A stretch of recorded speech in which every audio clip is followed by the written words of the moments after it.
السلام علیکم ورحمۃ اللہ وبرکاتہ۔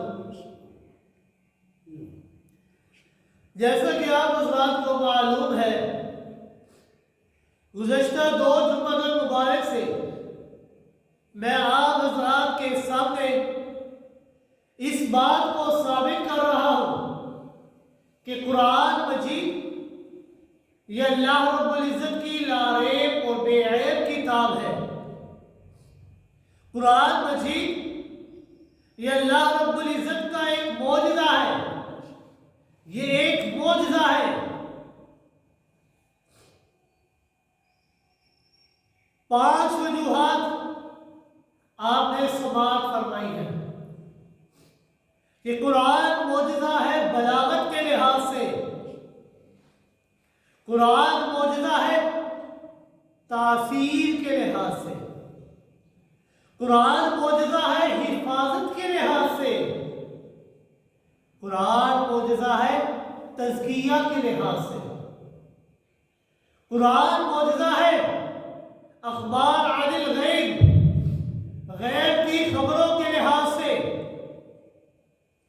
آج اسی عنوان پر میں مزید گفتگو کرتا ہوں کہ قرآن معجزہ ہے صدق المقال کے لحاظ سے، کہ قرآن نے جو کہا سچ کہا، اس کے اندر کسی قسم کی کوئی کجی نہیں ہے، اس کے اندر ریب کو کوئی دخل نہیں ہے، اس کی ہر بات بالکل سچی ہے اور مبنی بر حق۔ قرآن مجید یہ اگرچہ سائنس کی کتاب نہیں ہے، مگر پھر بھی لوگوں نے تذکیر کے لیے اللہ رب العزت نے اپنی آیات قدرت کا ذکر اس قرآن کے اندر فرمایا ہے۔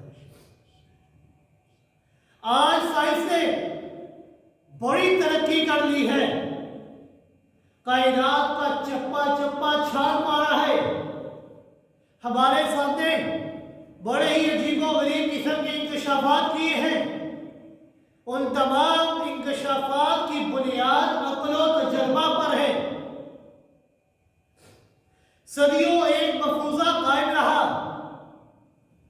اس کو درست سمجھا جاتا رہا، بعد کے سائنسدان آئے، انہوں نے اس کو غلط قرار دے دیا اور ایک اور نظریہ قائم کر دیا، اور پھر اس کے اوپر دلائل پیش کرنا شروع کر دیے۔ اس کے بعد اور سائنسدان آئے، انہوں نے الگ نظریہ قائم کیا، اس کے اوپر دلائل دینا شروع کر دیے۔ لیکن قرآن یہ وہ کتاب ہے کہ جس نے جو بات کہی ہے وہ مبنی بر حق ہے، اس کو کوئی جھٹلا نہیں سکتا، جو بات ایک بار کہہ دی گئی ہے وہی حق ہے۔ اس کتاب کے اندر ذرا برابر بھی لچک کی گنجائش نہیں ہے۔ دنیا جتنی بھی تحقیق کر لے، قرآن کا بیان کبھی غلط نہیں ہو سکتا۔ صدیوں فلاسفہ کی چنا چنی رہی، صدیوں فلاسفہ کی چنا چنی رہی، اللہ کی بات جہاں تھی وہی رہی۔ ان کی باتوں کے اندر اختلافات ہوتے رہے، دلائل آتے رہے جاتے رہے، لیکن قرآن کی جو بات تھی وہ وحی کی وحی رہی، اس کے اندر ذرا برابر بھی شک نہیں آیا۔ آئیے قرآن مجید کے بیان کردہ چند سائنسی حقائق پر غور کرتے ہیں۔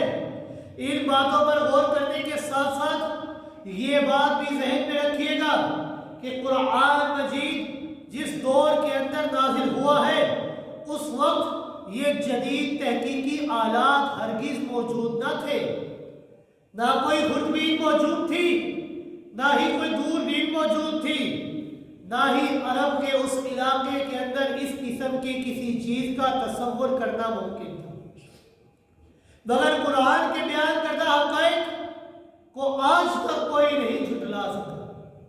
جتنی بھی جدید تحقیق ہو رہی ہے وہ سب کی سب گویا قرآن کی تصدیق کر رہی ہے۔ کہ قرآن نے جو کہا سچ کہا.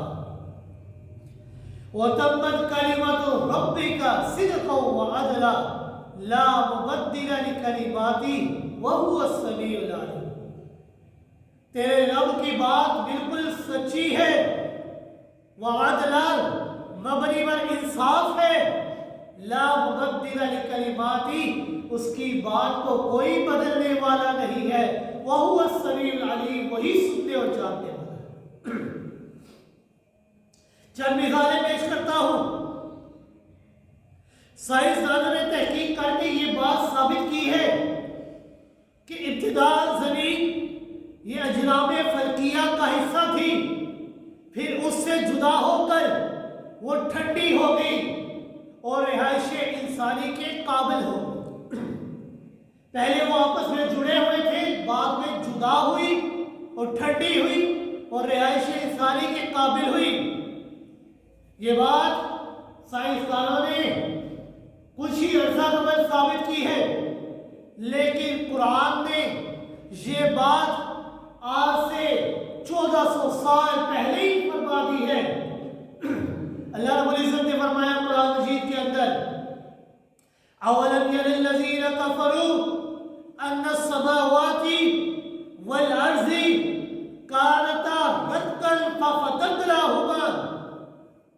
کیا کافروں نے دیکھا نہیں ہے کہ زمین و آسمان دونوں باہم ملے ہوئے تھے، ففتقناهما پھر ہم نے ان دونوں کو آپس میں جدا جدا کر دیا. ارد کا معنی باہم ملے ہوئے ہونا اور فتق کا معنی فصل بین الشیئین دو چیزوں کے درمیان فاصلہ کر دینا. سائنسدانوں نے یہ بات تحقیق کر کے بیان کی ہے کہ زمین جدا ہوئی اور بعد میں رہائش انسانی کے قابل ہوئی.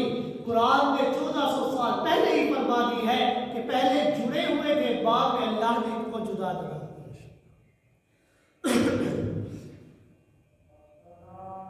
مفسرین اکرام نے جو معنی رتق اور فتق کا لکھا ہے وہ اپنی جگہ پر بالکل درست ہے.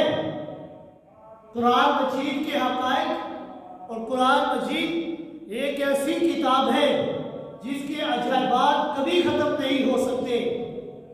وہ معنی اپنی جگہ پر درست ہے اور اس کا معنی کا انکار بھی کوئی نہیں کر سکتا. 19ویں صدی تک یہ نظریہ تھا کہ ذرہ، ایٹم، اس سے چھوٹی چیز اور کوئی نہیں ہو سکتی، اس کی تقسیم ناممکن ہے. موجودہ دور کے سائنسدانوں نے اس پر تحقیق کی تو پتہ چلا کہ اس کی تقسیم ممکن ہے. اس کی تقسیم کر کے انہوں نے ذرے کو تقسیم کیا تو ایٹم بم بنایا، جبکہ قرآن کریم نے 1400 سال پہلے ہی فرما دیا تھا وَمَا يَعْزُبُ عَنْ رَبِّكَ مِن مِّثْقَالِ ذَرَّةٍ فِي الْأَرْضِ وَلَا فِي السَّمَاءِ وَلَا أَصْغَرُ مِن ذَلِكَ وَلَا أَكْبَرَ إِلَّا فِي كِتَابٍ مُّبِينٍ. کہ تمہارے پروردگار سے زمین و آسمان میں ذرہ برابر بھی کوئی چیز پوشیدہ نہیں ہے، نہ اس سے کوئی چھوٹی چیز پوشیدہ ہے اور نہ ہی کوئی بڑی چیز اس سے پوشیدہ ہے. اللہ رب العزت نے ذرے کا لفظ ذکر کیا، فرمایا من مثقال ذرہ، ذرے جتنی چیز بھی کوئی پوشیدہ نہیں ہے آسمان و زمین میں اللہ سے. اور آگے فرمایا ولا اصغر، اس سے چھوٹی چیزیں بھی پوشیدہ نہیں ہے. یہ نہ سمجھنا کہ ذرہ یہ آخری انتہا ہے، بلکہ اس سے آگے اور چیزیں ہیں جو اس سے بھی چھوٹی ہیں. ولا اکبر الا فی کتاب مبین، اور اس ذرے سے بڑی چیز بھی اللہ سے کوئی چیز پوشیدہ نہیں. 19ویں صدی کے بعد سائنسدانوں کو معلوم ہوا کہ ذرے سے چھوٹی چیز بھی موجود ہے، اس کی بھی تقسیم ممکن ہے. قرآن نے 1400 سال پہلے ہی فرما دیا تھا کہ ذرے سے چھوٹی چیز بھی اللہ سے پوشیدہ نہیں ہے. جب سے انسان نے فضا میں آسمان میں پرواز کرنا شروع کی ہے تو اسے یہ انکشاف ہوا ہے کہ جتنا پر جاتے جائیں گے وہاں پر آکسیجن کی کمی ہوتی جائے گی. انسان کو، آدمی کو اپنے سینے میں گھٹن اور تنگی تنفس محسوس ہوتا ہے. اسی لیے بلند پروازوں میں مصنوعی طریقے سے آکسیجن بنا کر استعمال کی جاتی ہے، اور زیادہ اوپر جانے والے کو سلنڈر کو اپنی پشت پر باندھنا پڑتا ہے، جبکہ قرآن کریم نے آج سے 1400 سال پہلے یہ بات واضح کر دی ہے کہ اونچائی پر جانے سے تنگی تنفس پیدا ہوتی ہے اور آکسیجن کی کمی کا احساس ہوتا ہے.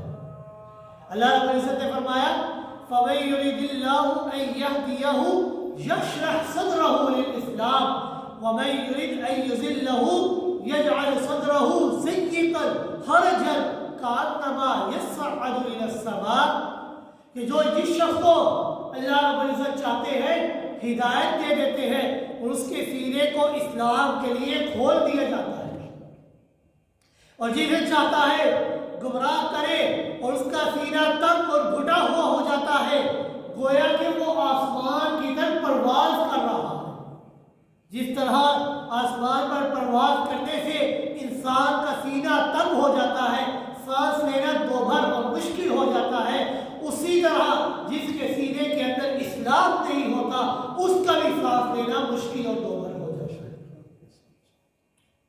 قرآن مجید نے اپنے مخصوص انداز میں یہ بات واضح کر دی ہے جو آج کے سائنسدانوں نے واضح کی. شروع سے لوگوں کا اعتقاد یہ چلا آ رہا تھا کہ زوجیت، مذکر و مؤنث، نر اور مادہ، یہ صرف انسان اور حیوان کے اندر پائی جاتی ہے. پھر جدید دور کے سائنسدانوں نے یہ تحقیق کی تو پتہ چلا کہ زوجیت صرف انسان اور حیوان میں نہیں بلکہ کائنات کی ہر شے کے اندر پائی جاتی ہے، حتیٰ کہ نباتات اور جمادات کے اندر بھی پائی جاتی ہے، بلکہ کائنات کے ذرے ذرے کے اندر پائی جاتی ہے، حتیٰ کہ بجلی کے اندر بھی زوجیت پائی جاتی ہے. اس کا ایک جزء مثبت ہوتا ہے، ایک جزء منفی ہوتا ہے.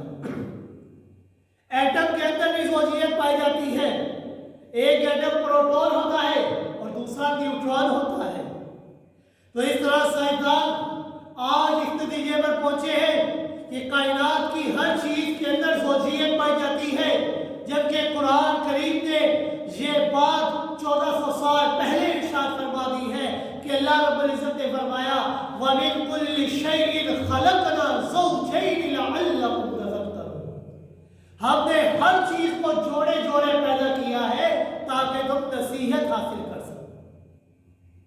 سورہ یاسین کے اندر اللہ رب العزت نے فرمایا سبحان الذی خلق الازواج كلها مما تنبت الارض ومن انفسهم ومما لا يعلمون، کہ پاک ہے وہ ذات کہ جس نے زمین کی، نباتات کے اور خود ان انسانوں کے جن چیزوں کی ان کو خبر نہیں ہے سب کے جوڑے بنائے ہیں.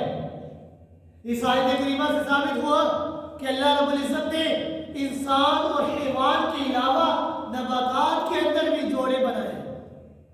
جس طرح مشہور ہے پپیتے کا درخت، وہ نر اور مادہ دونوں اکٹھے لگتے ہیں تب جا کر اس کے پھل بنتے ہیں، اسی طرح اللہ رب العزت نے ہر چیز کے جوڑے بنائے ہیں اور یہ بھی بتا دیا کہ میں نے ان چیزوں کے بھی جوڑے بنائے ہیں جن کا تمہیں علم ہے اور ان کے بھی جوڑے بنائے ہیں جن کا تمہیں علم ہے.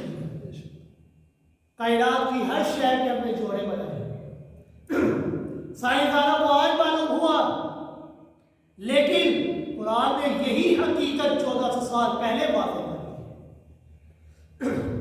خوردبین کی ایجاد کے بعد انسانی بدن کے ایک ایک عضو کی تشریح کی گئی اور اطباء جدید نے اس بات کا انکشاف کیا کہ ماں کے پیٹ میں بچہ جس جھلی کے اندر ہوتا ہے وہ ایک جھلی نہیں بلکہ 3 جھلیوں کا مجموعہ ہے، 3 پردوں کا مجموعہ ہے. لیکن یہ بات قرآن مجید نے 1400 سال پہلے واضح کر دی کہ جس وقت خوردبین ایجاد نہیں ہوئی تھی، عرب کے دور کے اندر اس وقت خوردبین موجود نہ تھی، قرآن نے 1400 سال پہلے اس حقیقت کے اوپر سے پردہ اٹھا دیا اور صاف صاف الفاظ میں اعلان فرمایا یخلقکم فی بطون امہاتکم خلقا من بعد خلق فی ظلمات ثلاث، کہ وہی اللہ ہے جو تمہیں تمہاری ماں کے پیٹ میں درجہ بدرجہ 3 اندھیروں کے اندر 3 جھلیوں کے اندر پیدا کرتا ہے۔ فرق صرف اتنا ہے کہ سائنسدانوں نے اس کا نام جھلی رکھا ہے اور قرآن مجید نے اس کا نام ظلمات اندھیرا رکھا ہے، کیونکہ وہ اندھیرا ایسا ہے کہ اس کے اندر روشنی داخل نہیں ہو سکتی۔ اور اطباء نے، طبیبوں نے آج بڑی تحقیق کے بعد یہ بات ثابت کیا ہے کہ رحم مادر کے اندر بچے کے مذکر یا مؤنث ہونے کا دار و مدار یہ مرد کے نطفے پر ہوتا ہے، نہ کہ عورت کے انڈے پر۔ قرآن کریم نے یہ بات 1400 سال پہلے ہی واضح کر دی ہے۔ اللہ رب العزت نے فرمایا وَأَنَّهُ خَلَقَ الزَّوْجَيْنِ الذَّكَرَ وَالْأُنثَىٰ مِن نُطْفَةٍ إِذَا تُمْنَىٰ، کہ وہی اللہ ہے کہ اسی نے پیدا کی دونوں قسمیں، مذکر بھی مؤنث بھی، من نطفۃ، اس نطفے سے جو ماں کے رحم کے اندر ڈالا جاتا ہے۔ سائنسدانوں نے آج ثابت کیا لیکن قرآن نے 1400 سال پہلے ہی واضح کر دیا۔ سورج کے متعلق سائنسدانوں نے یہ دعویٰ کر رکھا تھا کہ سورج ساکن ہے، اپنی جگہ پر رکا ہوا ہے اور زمین یہ اس کے آس پاس گھوم رہی ہے۔ اس نظریے کو بڑے ہی زور و شور سے بیان کیا جاتا تھا، بڑے دلائل پیش کیے جاتے تھے، لیکن بعد میں جب تحقیق کی تو پتہ چلا کہ سورج ساکن نہیں ہے بلکہ وہ اپنے سیاروں اور سیارچوں سمیت ایک نامعلوم مقام کی طرف مستقر مقام کی طرف رواں دوا ہے، اور یہ کہا جا رہا ہے کہ اس کے مقام کا کسی کو معلوم نہیں ہے۔ بہرحال 10 لاکھ میل فی گھنٹہ کی رفتار سے وہ چل رہا ہے۔ قرآن کریم نے اس حقیقت کو 1400 سال پہلے واضح کر دیا تھا، اس حقیقت کے اوپر سے پردہ اٹھا دیا تھا اور انکشاف فرمایا وَالشَّمْسُ تَجْرِي لِمُسْتَقَرٍّ لَهَا ذَلِكَ تَقْدِيرُ الْعَزِيزِ الْعَلِيمِ، کہ سورج اپنے مستقر مقام کی طرف چل رہا ہے اور یہ اللہ تعالیٰ ہے جو غالب علم والا ہے اور یہ اسی کا تعالیٰ ہے کہ وہ کہاں پر جا رہا ہے، کب جا رہا ہے، کیسے جا رہا ہے، کسی کو معلوم نہیں ہے، یہ اللہ ہی کو معلوم ہے۔ سائنسدانوں کی پہلے انہوں نے کہا کہ سورج ساکن ہے، بعد میں کہا سورج ساکن نہیں، سورج چل رہا ہے۔ قرآن نے 1400 سال پہلے ہی فرما دیا تھا کہ سورج چل رہا ہے۔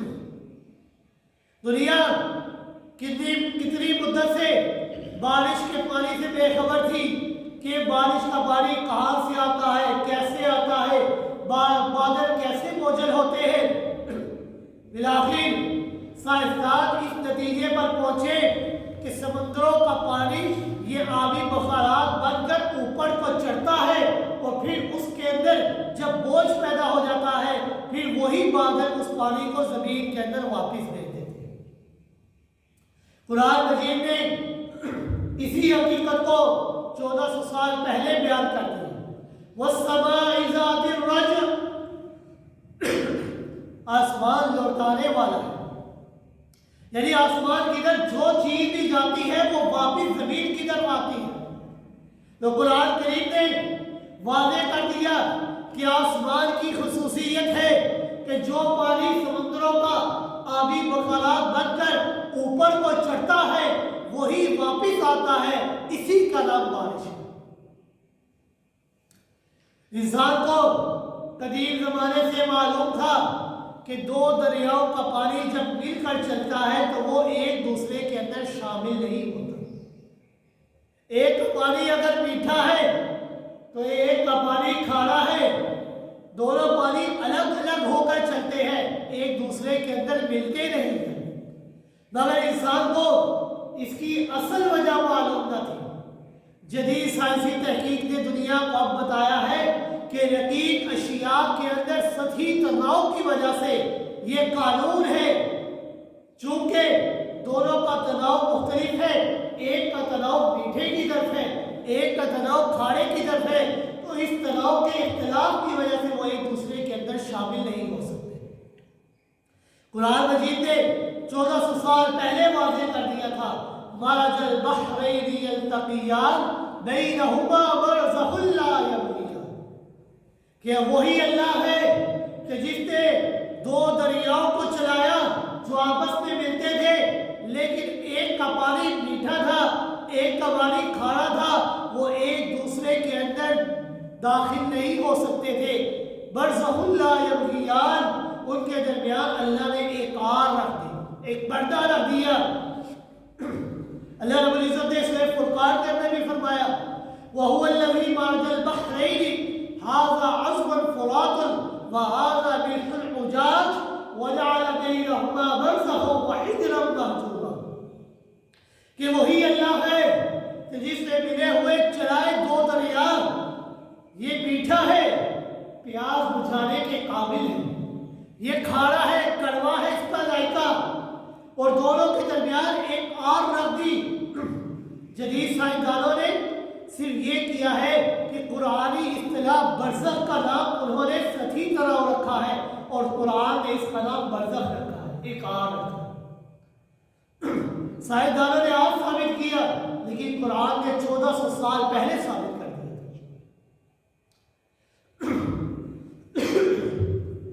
19ویں صدی میں یہ حقیقت واضح ہوئی کہ ہر انسان کی انگلیوں کے نشانات دوسرے انسان سے مختلف ہیں، اور تا حیات یہ لکیریں اسی شکل پر قائم رہتی ہیں، یہ لکیریں کبھی بدلا نہیں کرتی۔ تو لوگوں نے ان انگلیوں کے ان نشانات کو شناخت کا ذریعہ بنا دیا، جسے آج کل بایو میٹرک کا نام دیا جاتا ہے۔ اللہ تعالیٰ کی یہ کتنی بڑی قدرت ہے کہ کروڑوں اربوں کی تعداد میں انسان موجود ہے اس کائنات کے اندر، کسی ایک انسان کی انگلیوں کی لکیریں دوسرے انسان کی لکیروں کے ساتھ ملتی نہیں ہیں۔ پھر اللہ نہ کرے اگر کسی انسان کی انگلی کے اوپر کوئی کٹ لگ جائے، کوئی نشان لگ جائے، کوئی زخم لگ جائے، پھر جب وہ زخم ٹھیک ہوتا ہے تو لکیروں کے ڈیزائن مختلف نہیں ہوا کرتے، اس کے اندر کوئی فرق نہیں آتا، جس طرح پہلے تھے اسی طرح آتا۔ اسی لیے آج کل بھی انگلیوں کے نشانات کے ذریعے چوروں وغیرہ کی شناخت کی جاتی ہے، اور اللہ تعالیٰ نے آج سے 1400 سال پہلے اپنی قدرت کا اظہار فرما دیا تھا، أَيَحْسَبُ الْإِنسَانُ أَن لَّن نَّجْمَعَ عِظَامَهُ بَلَىٰ قَادِرِينَ عَلَىٰ أَن نُّسَوِّيَ بَنَانَهُ، کیا یہ انسان خیال کرتا ہے کہ ہم اس کی بکھری ہوئی ہڈیوں کو اکٹھا نہیں کر سکتے؟ بلا، نانا، یہ نہ سمجھنا کہ ہم نہیں کر سکتے، بلکہ ہم تو اس بات پر بھی قادر ہے کہ تمہاری ایک ایک لکیر کو ہم درست کر سکتے ہیں، پور پور کو ہم درست کر سکتے ہیں۔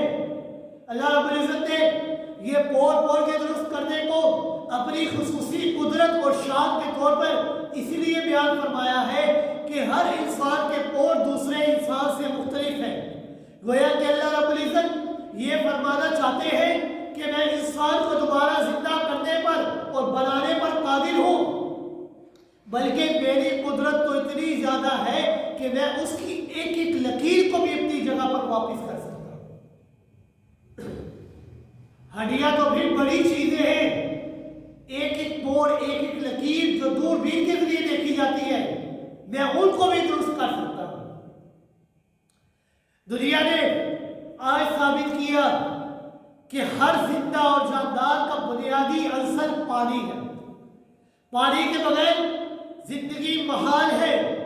قرآن کریم نے 1400 سال پہلے ہی فرما دیا تھا، وَجْعَلْنَا مِنَ الْمَاءِ كُلَّ شَيْءٍ حَيٍّ، اور بنایا ہم نے ہر چیز کو پانی سے۔ ہر زندگی کا دار و مدار پانی کے اوپر ہے۔ دنیا نے آج ثابت کیا ہے کہ مکڑی کا جو گھر ہے، جالا ہے، وہ گھر مذکر نہیں بناتا، بلکہ اس کی مادہ بناتی ہے۔ قرآن کریم نے 1400 سال پہلے ہی مؤنث کا صیغہ استعمال کر کے یہ بات واضح کر دی ہے کہ مکڑی کا جو گھر ہے وہ ایک مادہ بناتی ہے، نہ کہ نر بناتا ہے۔ اللہ رب العزت نے فرمایا مثل الذین اتخذوا من دون اللہ اولیاء کمثل العنکبوت اتخذت بیتا، کہ وہ لوگ جنہوں نے اللہ کے علاوہ غیر اللہ کو معبود بنا لیا ہے، وہ لوگ جنہوں نے اللہ کے علاوہ غیر اللہ کو مشکل کشا بنا لیا ہے، وہ لوگ جنہوں نے اللہ کے علاوہ غیر اللہ کو داتا اور دستگیر بنا لیا ہے، وہ لوگ جو اللہ کو چھوڑ کر اپنی جبین کو غیر اللہ کے سامنے جھکاتے ہیں، وہ لوگ جو اپنی جھولیوں کو اللہ کے در کے سامنے جھکانے کے علاوہ غیر اللہ کے سامنے پھیلایا کرتے ہیں، اللہ رب العزت نے فرمایا ان کی مثال مکڑی کی طرح ہے جو اپنا گھر بناتی ہے، لیکن ایک ہلکا سا طوفان آتا ہے تو اس کا گھر نیست و نابود ہو جاتا ہے۔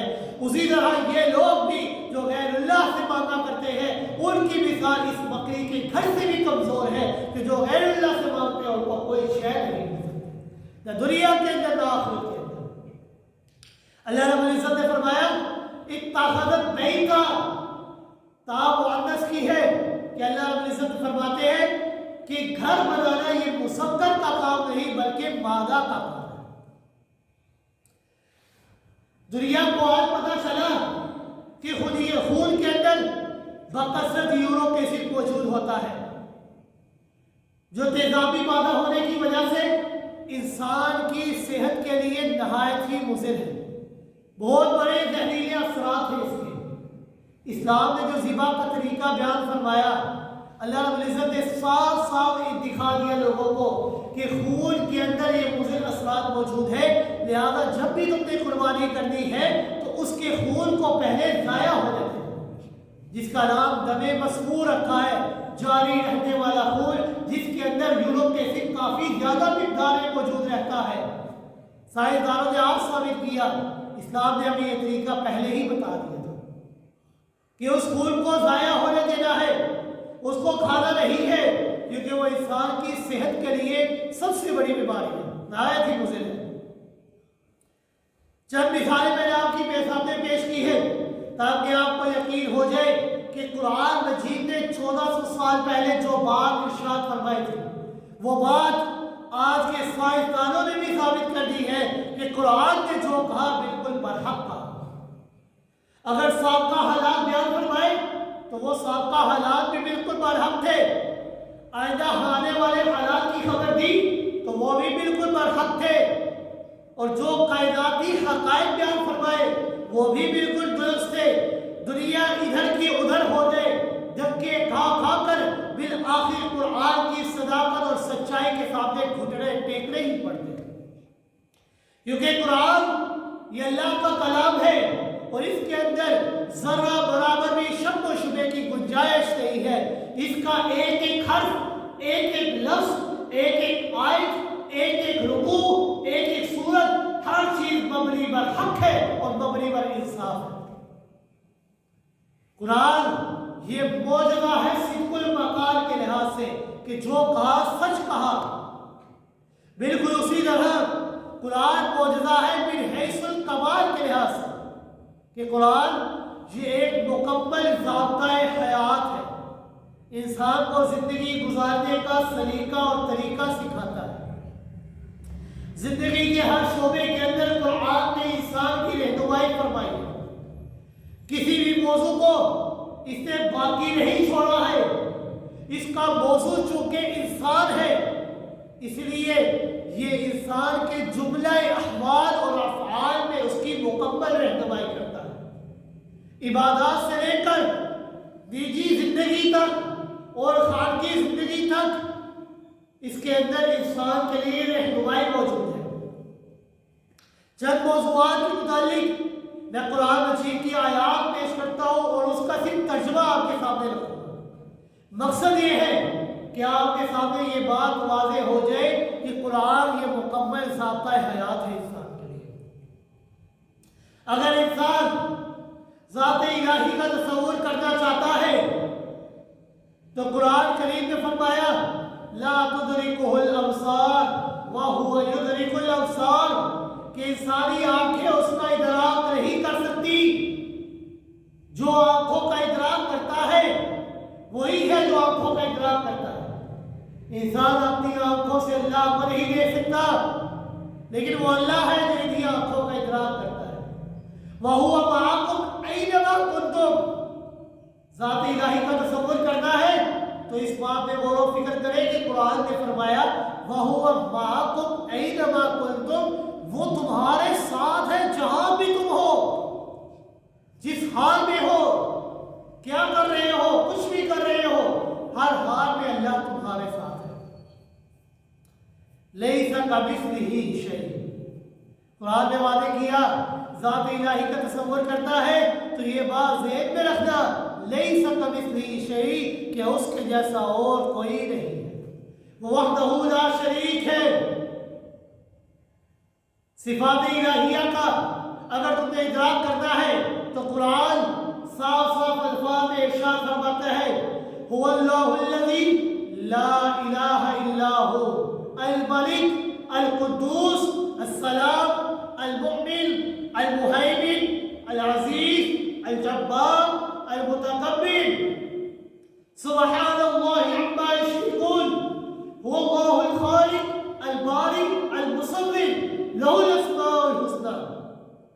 صفات الہیہ کو دیکھنا ہے تو ذرا سنیے، هو اللہ الذی، وہی اللہ ہے جس کے سوا کوئی معبود نہیں ہے، الا ہو، وہی بادشاہ حقیقی ہے، الملک، وہ بادشاہ حقیقی ہے، القدوس، وہ پاک ذات ہے، السلام، وہ ہر عیب سے سالم ذات ہے، المؤمن، وہ امن دینے والی ذات ہے، المہیمن، وہ نگہبان ذات ہے، العزیز، وہ بڑا ہی غالب ہے، الجبار، زبردست ہے، المتکبر، کبریائی والا ہے، اور کبریاء یہ اللہ کی چادر ہے، الکبریاء ردائی، یہ کبریائی اللہ کی چادر ہے۔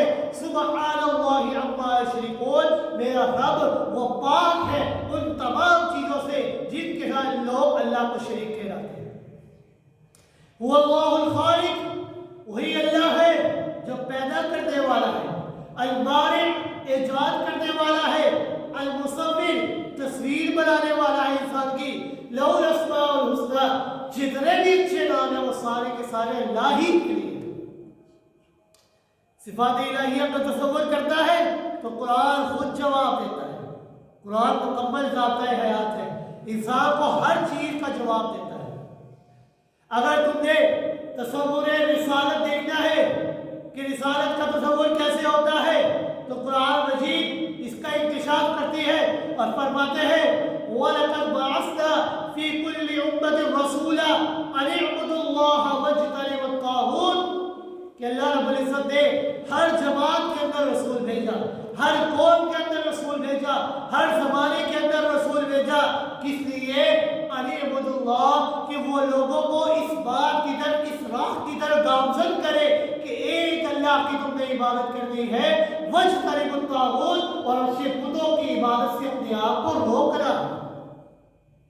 رسالت کا مقصد تھا تلک الرسل فضلنا بعضهم على بعض منهم من کلم اللہ ورفع بعضهم درجات، یہ پیغمبر ہیں جو وقتاً فوقتاً ہم دیتے رہے ہیں، ان میں سے ہم نے بعض کو بار بار فضیلت دی ہے اور بعض کو اللہ نے ایسا مقام عطا کیا کہ اللہ رب العزت خود ان سے ہم کلام ہوئے ہیں، اور بعض کو دوسرے امور میں ہم نے بلند مرتبہ عطا فرمایا ہے۔ اگر ایمانیات کو دیکھنا ہے کہ ایمانیات کیا ہے تو قرآن مجید اس کا جواب خود دیتا ہے۔ اللہ رب العزت نے فرمایا وَلَٰكِنَّ الْبِرَّ مَنْ آمَنَ بِاللَّهِ وَالْيَوْمِ الْآخِرِ وَالْمَلَائِكَةِ وَالْكِتَابِ وَالنَّبِيِّينَ۔ ایمانیات کیا ہے؟ ایمانیات یہ ہے کہ نیکی یہ نہیں، نیکی تو یہ ہے کہ تم ایک اللہ کے اوپر ایمان لے آؤ، آخرت کے دن کے اوپر ایمان لے آؤ، فرشتوں کے اوپر ایمان لے آؤ، کتابوں کے اوپر ایمان لے آؤ، اور انبیاء کے اوپر ایمان لے آؤ۔ ایمان ہے کہ ان تمام چیزوں کے اوپر تم نے ایمان لے کر آنا ہے، قرآن خود جواب دیتا ہے۔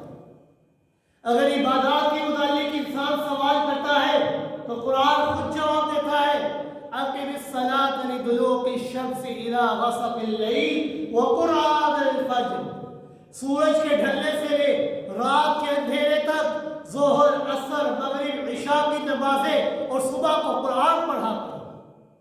وَمِنَ اللَّيْلِ فَتَهَجَّدْ بِهِ نَافِلَةً لَكَ، اور بعض حصہ رات کے وقت تھوڑا جلدی اٹھا کرو اور تہجد کی نماز پڑھا کرو، یہ تمہارے لیے کافی بہتر ہے، تمہارے لیے حد سے زیادہ بہتر ہے۔ وَلَا تُبَاشِرُوهُنَّ وَأَنْتُمْ عَاكِفُونَ فِي الْمَسَاجِدِ، اور اپنے عورتوں کے قریب تو جایا کرو اس حال میں کہ تم اعتکاف میں بیٹھے ہو۔ جس چیز کے متعلق انسان سوال کرتا ہے قرآن جواب دیتا ہے۔ روزے کے متعلق سوال کرے تو قرآن خود جواب دیتا ہے، کتب علیکم الصیام کما کتب علی الذین من قبلکم، تمہارے اوپر روزے فرض کیے گئے ہیں، یہ صرف تمہارے اوپر نہیں بلکہ تم سے قبل امتوں کے اوپر بھی فرض کیے گئے تھے۔ قرآن یہ معجزہ ہے، یہ ایک مکمل ضابطۂ حیات ہے، ہر چیز کے متعلق انسان کو جواب دیتا ہے، کیونکہ اس قرآن کا موضوع یہ انسان ہے، تو اسی لیے قرآن انسان کے تمام احوال اور افعال کے متعلق اس کی مکمل رہنمائی کرتا ہے۔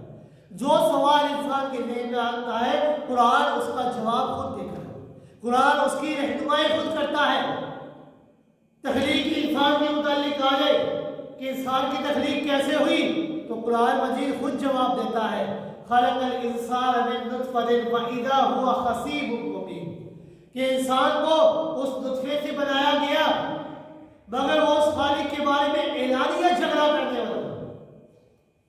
انسان کو ایک سڑے ہوئے گاڑے سے پیدا کیا گیا، وَلَقَدْ خَلَقْنَا الْإِنسَانَ مِنْ صَلْصَالٍ مِنْ حَمَإٍ مَّسْنُونٍ، سڑے ہوئے گاڑے کے ذریعے پیدا کیا گیا، نطفے کے ذریعے پیدا کیا گیا۔ انسانی زندگی کا مقصد کیا ہے؟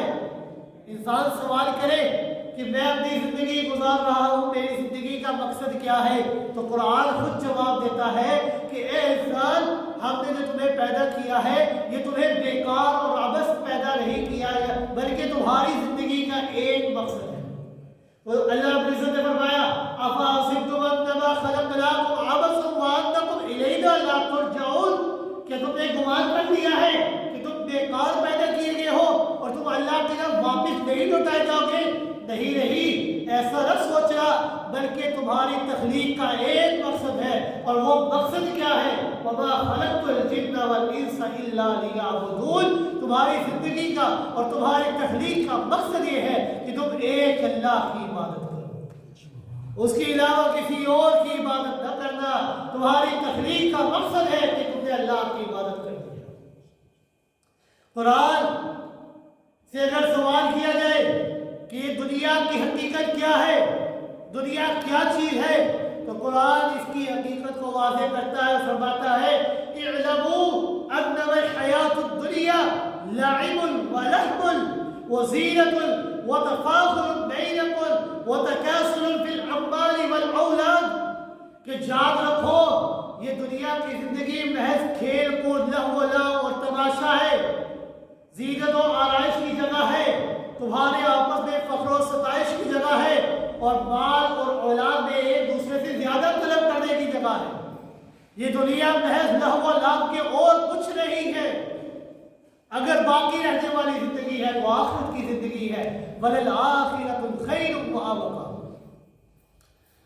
اگر انسان معاشرتی اخلاق اور اخلاقی اقتدار کے متعلق سوال کرے قرآن سے تو قرآن خود جواب دیتا ہے۔ اللہ رب العزت نے فرمایا، ان اللہ یأمر بالعدل والاحسان وایتاء ذی القربی وینہی عن الفحشاء والمنکر والبغی، کہ بے شک اللہ رب العزت تمہیں عدل و احسان کرنے کا حکم دیتے ہیں، رشتہ داروں کے ساتھ اچھا برتاؤ کرنے کا حکم دیتے ہیں، تمہیں بے حیائی اور نامعقول کاموں سے اور سرکشی سے روکتے ہیں۔ یہ معاشرتی اخلاق ہے۔ اللہ رب العزت نے فرمایا، وَلَا تُصَعِّرْ خَدَّكَ لِلنَّاسِ وَلَا تَمْشِ فِي الْأَرْضِ مَرَحًا إِنَّكَ لَن تَخْرِقَ الْأَرْضَ وَلَن تَبْلُغَ الْجِبَالَ طُولًا إِنَّ اللَّهَ لَا يُحِبُّ كُلَّ مُخْتَالٍ فَخُورٍ وَاخْفِضْ فِي مشيك واغضض من صوتك ان انكر الاصوات لصوت الحمير. کہ اللہ رب العزت نے انسان کو چلنے کے آداب سکھائے تو قرآن نے جواب دیا. لوگوں کے سامنے اپنے گالوں کو پھلانا نہیں چاہیے اور زمین پر جب تم نے چلنا ہے تو اکڑ کر نہیں چلنا. کیوں؟ ان اللہ لا يحب کل مختال فخور. اللہ رب العزت کسی اترانے والے اور فخر کرنے والے کو پسند نہیں کرتے. اور آواز کے متعلق کہ آواز کتنی بلند ہونی چاہیے، کہ دھیمی ہونی چاہیے، کیسی ہونی چاہیے، قرآن کریم نے اس کا جواب دیا کہ تمہاری آوازیں نیچی اور پست ہونی چاہیے، کیونکہ سب آوازوں میں سب سے بری آواز اللہ کے نزدیک گدھوں کی آواز ہوا کرتی ہے اور ان کی آواز بلند ہوا کرتی ہے. لہٰذا اپنی آوازوں کو نیچی رکھا کرو، پست رکھا کرو. اللہ رب العزت نے احسان کے متعلق واضح کیا. اگر انسان سوال کرے قرآن سے کہ میں نے احسان کیا ہے تو کیا کروں، تو قرآن کریم نے واضح کیا یا ایھا الذین آمنوا لا تبطلوا صدقاتکم بالمن والعذا، کہ اے ایمان والو اپنے صدقات اور خیرات کو احسان جتلا کر ضائع نہ کیا کرو اور نہ ہی کسی کو تکلیف دے کر وہ احسان اور صدقہ و خیرات کو برباد کر دیا کرو. اگر کسی کے اوپر نیکی کرو، کسی کے اوپر خرچ کرو، کسی کے ساتھ بھلائی کرو تو اس کو جتلا کر ضائع نہ کر لیا کرو، بلکہ نیکی کر اور دریا میں ڈالو. نیکی تو یہ ہے کہ تمہارے بائیں ہاتھ کو بھی خبر نہ ہو. اگر نیکی کی ہے تو اس کو جتلایا نہ کرو. اور اگر دو گروہوں کے درمیان جھگڑا ہو جائے تو قرآن نے انسان کو سبق سکھایا وَإِذْ طَائِفَتَانِ مِنَ الْمُؤْمِنِينَ اقْتَتَلُوا فَأَصْلِحُوا بَيْنَهُمَا. اگر ایمان والوں کے دو گروہوں کے درمیان آپس میں جھگڑا ہو جائے تو تمہیں آگ لگانے کا کام نہیں کرنا بلکہ آگ بجھانے کا کام کرنا ہے. فَأَصْلِحُوا بَيْنَهُمَا، تم نے ان کے درمیان صلح کروانی ہے، یہ تمہارا کام ہے. اور ایک دوسرے کے بارے میں گمان سے اپنے آپ کو بچانا ہے. قرآن مجید نے فرمایا یا ایھا الذین آمنوا اجتنبوا کثیرا من الظن ان بعض الظن اثم، کہ بعض گمان جو ہے وہ گناہ کی طرف انسان کو لے جاتے ہیں اور ایک دوسرے کی غیبت نہیں کرتی ہے. اور اگر کوئی فاسق بندہ تمہارے پاس کوئی خبر لے کر آئے تو تم نے اس کی خبر کے اوپر یقین اس وقت تک نہیں کرنا جب تک کہ تم اس کی خبر کی صداقت کے بارے میں خود فیصلہ نہ کر لو، خود جانچ پڑتال نہ کر لو. یا ایھا الذین آمنوا ان جاءکم فاسق بنبأ فتبینوا، اے ایمان والو اگر کوئی فاسق تمہارے پاس خبر لے کر آئے تو خوب پہلے تحقیق کیا کرو. یہ نہ کہ بات سنی اور چل پڑے، بلکہ تحقیق کر کے بات کے اوپر عمل کیا کرو. اور کوئی جھوٹی گواہی تم نے نہیں دینی. قرآن کریم نے واضح کیا والذین لا یشہدون الزور وَإِذَا مَرُّوا بِاللَّغْوِ مَرُّوا كِرَامًا. اللہ کے جو خاص بندے ہوا کرتے ہیں وہ جھوٹی گواہی نہیں دیا کرتے. اور اگر کوئی بیہودہ گفتگو کہیں ہو رہی ہو تو جو اللہ کے نیک بندے ہیں ان کی صفت یہ ہے، ان کا طریقہ یہ ہوا کرتا ہے کہ وہ اپنے دعوت کو سمیٹ کر وہاں سے سائڈ سے ہو کر نکل جایا کرتے ہیں. قرآن مجید یہ انسان کو اخلاق کے بارے میں درس دیا کرتا ہے. انسان قرآن سے سوال کرے، قرآن خود اس کا جواب دیتا ہے، کیونکہ قرآن یہ ایک مکمل ضابطۂ حیات ہے.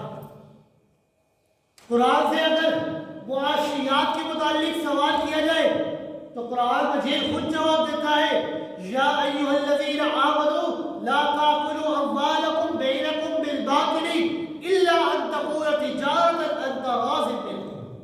اے ایمان والو ایک دوسرے کے مال کو ناحق نہ کھایا کرو. ہاں اگر آپس کی رضامندی ہو، تجارت کا لین دین ہو تو وہ الگ بات ہے. چوری کرنے والے کا متعلق اللہ رب العزت نے فرمایا فَاقْطَعُوا أَيْدِيَهُمْ، کہ اس کے ہاتھ کو کاٹ دیا کرو. معاشیات کے متعلق اللہ رب العزت کا سب سے بڑا قانون يَمْحَقُ اللَّهُ الرِّبَا وَيُرْبِي الصَّدَقَاتِ، کہ میں اللہ رب العزت صدقہ و خیرات کو بڑھاتا ہوں اور سود کو گھٹا دیتا ہوں. جس گواہی کے اندر سود آ جاتا ہے اللہ رب العزت اس کو ضائع کر دیتا ہے. بظاہر تو یوں لگتا ہے کہ میرا مال بڑھ رہا ہے لیکن وہ بڑھتا نہیں ہے، کیونکہ اس کے اندر اللہ کی خیر والا برکت والا ہاتھ اٹھ جایا کرتا ہے. آئینی قوانین آ گئے تو قرآن مجید کی کئی جگہ پر خانگی امور کے لیے قوانین بیان کیے گئے ہیں۔ نکاح کے احکامات قرآن میں موجود ہے، طلاق کے احکامات موجود ہے، ایلاء کے احکامات موجود ہے، عدت کے احکامات موجود ہے، مہر کے احکامات موجود ہے۔ میراث کے متعلق اللہ رب العزت نے قرآن مجید کے اندر مفصل انداز میں واضح ارشادات فرما دیے ہیں۔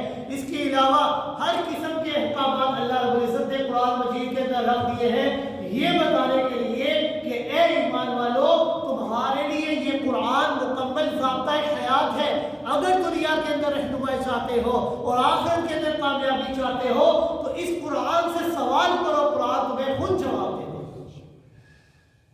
سیاسیات کے متعلق اگر سوال کیا جائے تو قرآن مجید خود جواب دیتا ہے کہ حاکمیت کسی کی نہیں ہے، حاکمیت ہے تو صرف اور صرف اللہ رب العزت۔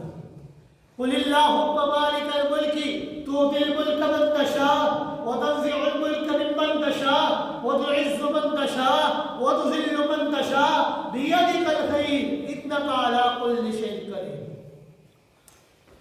کہ کہو اے خدا، اے بادشاہی کے مالک، تو جس کو چاہے بادشاہی بخشے، جسے چاہے تو بادشاہی چھین لے، جسے چاہے تو عزت دے دے، جسے چاہے تو ذلت دے دے۔ یہ ساری کے ساری سیاسیات تیرے ہی ہاتھ میں اور کسی کے پاس نہیں۔ اور اللہ رب العزت نے فرمایا وَهُوَ الَّذِي جَعَلَكُمْ خَلَائِفَ الْأَرْضِ وَرَفَعَ بَعْضَكُمْ فَوْقَ بَعْضٍ، کہ وہی تو ہے کہ جس نے اس زمین کے اندر تمہیں اپنا نائب بنایا ہے اور ایک کا درجہ دوسرے سے بلند کر دیا ہے۔ یہ اللہ رب العزت ہے۔ قرآن مجید یہ مکمل ذاتۂ حیات ہے۔ قرآن سے سوال کیا جائے، قرآن خود جواب دیتا ہے۔ قانون کی پابندی کے متعلق سوال کیا جائے تو قرآن مجید خود جواب دیتا ہے وَأَنِحْكُمْ بَيْنَهُمْ بِمَا أَنزَلَ اللَّهُ وَلَا تَتَّبِعْ أَهْوَاءَهُمْ، کہ جو حکم اللہ رب العزت نے نازل فرمایا ہے اسی کے مطابق تم نے فیصلہ کرنا ہے، اپنی خواہشات کو بیچ میں نہیں لے کر آنا، بلکہ اللہ کے بتائے ہوئے احکامات کے مطابق فیصلہ کرنا ہے۔ اور ساتھ ساتھ فرما دیا قرآن نے جو اللہ کے فیصلوں پر ہی مانا کرتا، تو اللہ رب العزت نے 3 آیات کے اندر لگاتار پے در پہ واضح کر دیا کہ جو اللہ کے احکامات کو نہیں مانتے وہی فاسق ہے، وہی کافر ہے، وہی ظالم ہے۔ وَمَن لَّمْ يَحْكُم بِمَا أَنزَلَ اللَّهُ فَأُولَٰئِكَ هُمُ الْفَاسِقُونَ وَمَن لَّمْ يَحْكُم بِمَا أَنزَلَ اللَّهُ فَأُولَٰئِكَ هُمُ الْكَافِرُونَ وَمَن لَّمْ يَحْكُم بِمَا أَنزَلَ اللَّهُ فَأُولَٰئِكَ هُمُ الظَّالِمُونَ۔ اللہ نے جو فیصلے قرآن کے اندر فرما دیے ہیں وہی فیصلوں کو تمہیں ماننا ہوگا، اور جو قرآن کے فیصلوں کو نہیں مانے گا وہ ظالم ہے، فاسق ہے اور کافر ہے۔ جہاد کے متعلق اگر سوال کیا جائے تو قرآن خود جواب دیتا ہے وَجَاهِدُوا فِي اللَّهِ حَقَّ جِهَادِهِ، اللہ کی راہ میں جہاد کرو جیسے کہ جہاد کرنے کا حق ہے۔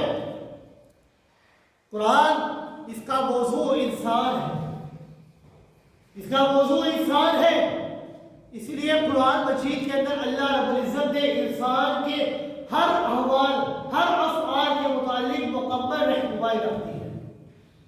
قرآن مجید کے اندر غور و فکر کرو، ہر چیز کے متعلق اللہ رب العزت نے صاف صاف واضح کر دیا۔ علم فلکیات کے متعلق اگر قرآن سے سوال کیا جائے تو قرآن مجید خود جواب دیتا ہے لَا الشَّمْسُ يَنبَغِي لَهَا أَن تُدْرِكَ الْقَمَرَ وَلَا اللَّيْلُ سَابِقُ النَّهَارِ وَكُلٌّ فِي فَلَكٍ يَسْبَحُونَ۔ سورج کی یہ مجال نہیں، سورج کی یہ جرت نہیں کہ وہ چاند کو جا کر پکڑ لے، نہ ہی رات کی یہ جرت ہے کہ وہ دن سے پہلے آ جائے۔ سب کے سب اپنے دائرے کے اندر اور اپنے وقت کے اندر مقرر ہیں، اپنے دائرے میں اپنے وقت کے متعلق چل رہے ہیں۔ قرآن یہ مکمل ضابطۂ حیات ہے۔ قرآن یہ ہر لحاظ سے ایک معجزہ ہے۔ یہ جو آیات میں نے آپ کے سامنے پیش کی، اس کا مقصد یہ تھا کہ قرآن یہ ایک معجزہ ہے، کس لحاظ سے؟ من حیث الاکمال، کہ یہ مکمل ضابطۂ حیات ہے۔ اس کا عنوان، اس کا موضوع انسان ہے۔ اس نے ہر احوال کے متعلق، ہر احکام کے متعلق، ہر چیز کے متعلق اس کے اندر رہنمائی موجود ہے۔ اگر کوئی انسان اس دنیا کے اندر رہنمائی چاہتا ہے، اس دنیا کے اندر کامیابی چاہتا ہے، آخرت کے اندر بھی کامیابی چاہتا ہے، تو اس قرآن کے بیان کردہ اصولوں کے اوپر اپنی زندگی کو بسر کرتا ہے۔ قرآن یہ وہ ایسی کتاب ہے، یہ ایک ایسی کامل کتاب ہے کہ اس کے اندر انسانی زندگی کے لیے مکمل رہنمائی موجود ہے، حتیٰ کہ علم طب اور صحت بدن انسانی کے اصول بھی اس کے اندر موجود ہیں۔ کہتے ہیں کہ کسی طبیب نے ایک مسلمان سے سوال کیا کہ تمہاری کتاب کے اندر، اس قرآن کے اندر طب کے متعلق کیا کوئی چیز موجود ہے؟ تو اس مسلمان نے جواب دیا ہاں موجود ہے۔ اس نے کوئی لمبا چوڑا جواب نہیں دیا، صرف ایک جملہ پیش کیا، کلو وشربو ولا تسرفوا، کھاؤ پیو بے جا اسراف نہ کرنا، حد سے زیادہ نہ چلنا، حد سے زیادہ نہ اپنے مال کو اڑانا۔ جب اس طبیب نے یہ آیت سنی تو فوراً حیران ہو گیا اور کہنے لگا کہ اگر انسان اسی ایک اصول کے اوپر اپنی زندگی کو کاربند کر لے، اسی ایک اصول کے اوپر عمل کر لے، تو انسان اپنے آپ کو سینکڑوں قسم کی بیماریوں سے بچا سکتا ہے۔ کھاؤ پیو لیکن بے جا اسراف نہ کرو، جتنی ضرورت ہے اتنا کھاؤ، حد سے زیادہ نہ کرو۔ یہ قرآن یہ مکمل ضابطۂ حیات ہے انسان کی۔ قرآن یہ معجزہ ہے تاثیر کے لحاظ سے، قرآن معجزہ ہے بلاغت کے لحاظ سے، قرآن معجزہ ہے تذکیر کے لحاظ سے، قرآن معجزہ ہے حفاظت کے لحاظ سے، قرآن معجزہ ہے یہ صدق البقال کے لحاظ سے کہ قرآن نے جو کہا سچ کہا، قرآن معجزہ ہے اکمال کے لحاظ سے کہ قرآن یہ مکمل ضابطۂ حیات ہے۔ اگر انسان اس کے بتائے ہوئے اصولوں کے مطابق عمل کر لے گا تو اس دنیا کے اندر بھی کامیابی پا لے گا اور آخرت کے اندر بھی کامیابی پا لے گا۔ لہذا اگر انسان کو کامیابی چاہیے تو انسان کی کامیابی منحصر ہے، بند ہے اس قرآن کے بیان کردہ اصولوں کے مطابق، کیونکہ قرآن